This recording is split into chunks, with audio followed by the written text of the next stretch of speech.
Kevin. I've been away from home too long.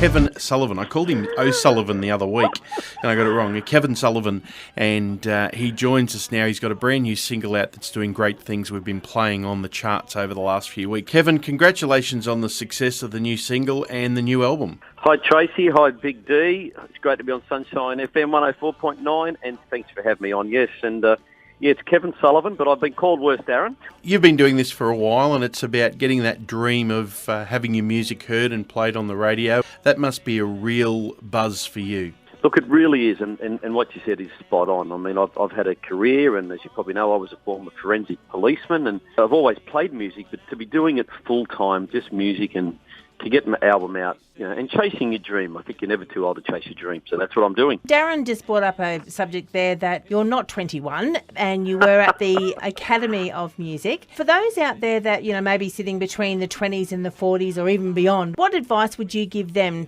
Look, I applied when I saw it online. The Country Music Association of Australia run it. And when I got there, they sort of said, well, welcome, and the students are aged 17 to 54. And I remember thinking, well, I know who the 54-year-old is.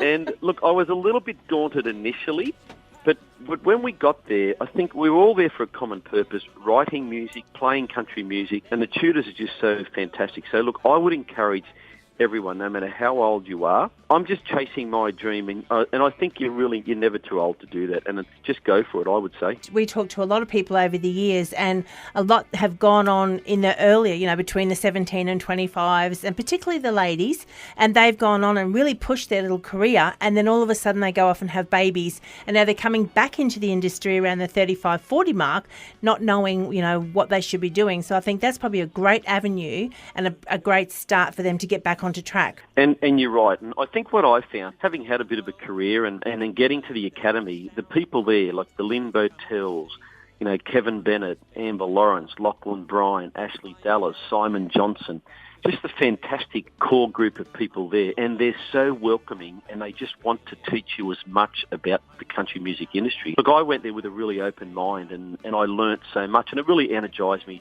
towards releasing my album, which I've just done. So look, I can't say enough fantastic things about the Senior Academy of Country Music. You've already got an album out, which there are a couple of favourites on there of ours, but we're not going to talk about the album right now because we are going to talk about the brand new single and the brand new video that's out, Outback Australia. Tell us how that all came about. So I was living in Burke in Western New South Wales. I was in the police then, and I was always playing music throughout my police career. I'm retired now, but I started doing these Outback rallies with the Burke Police and Community Outback Trek, raising money for the Flying Doctor.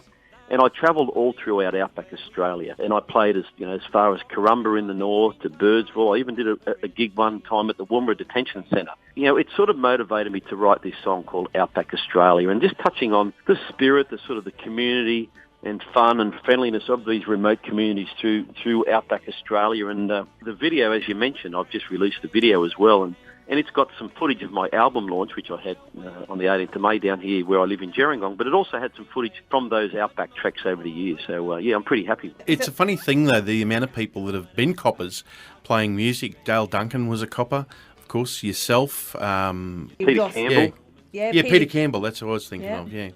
And then not to mention all the ambos that, are out there that are singers and fireys. So it must have something to do with the industry, hey? Like, the service industries all turn into singers.